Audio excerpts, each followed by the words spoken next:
What if the wildfire never burned?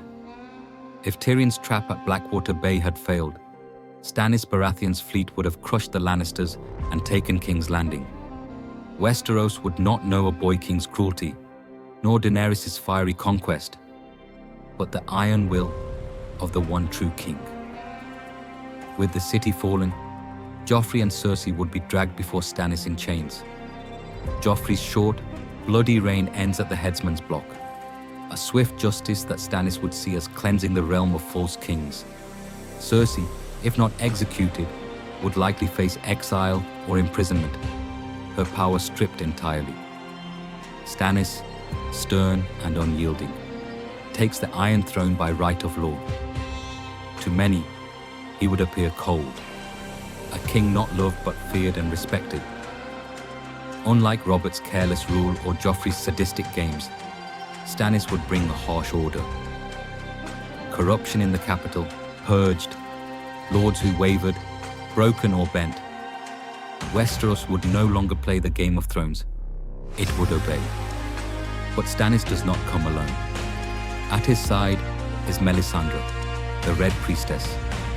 Her whispers of R'hllor would seep into the very court of Westeros. The Seven might still hold sway among the people, but the faith of the Red Guard would gain ground.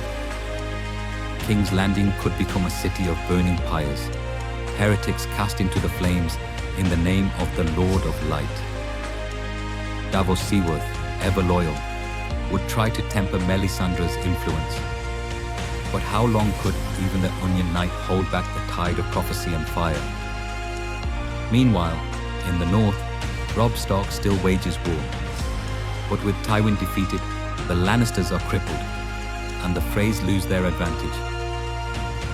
Would the Red Wedding even happen without Lannister gold and plots? Perhaps Robb's rebellion stands, though eventually Stannis would demand his loyalty.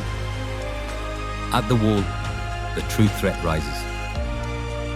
With the White Walkers gathering, Stannis, ever the dutiful soldier, might march north far earlier than in the original timeline.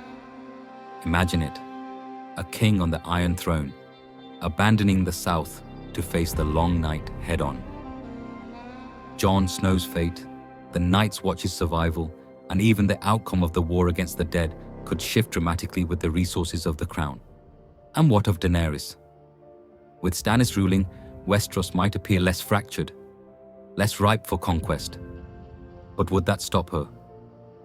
Dragons do not bow to law. When she arrives, it would not be to break the wheel of chaos, but to break Stannis himself. The clash of fire and fire, R'hllor against the blood of old Valyria, could ignite the greatest war the realm has ever seen. So, what if Stannis had taken King's Landing at Blackwater Bay?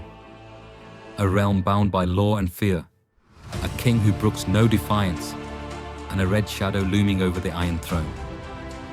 Westeros might have found order, but at what cost? Because in the end, Stannis would rule as he always lived, not loved, not feared, but obeyed.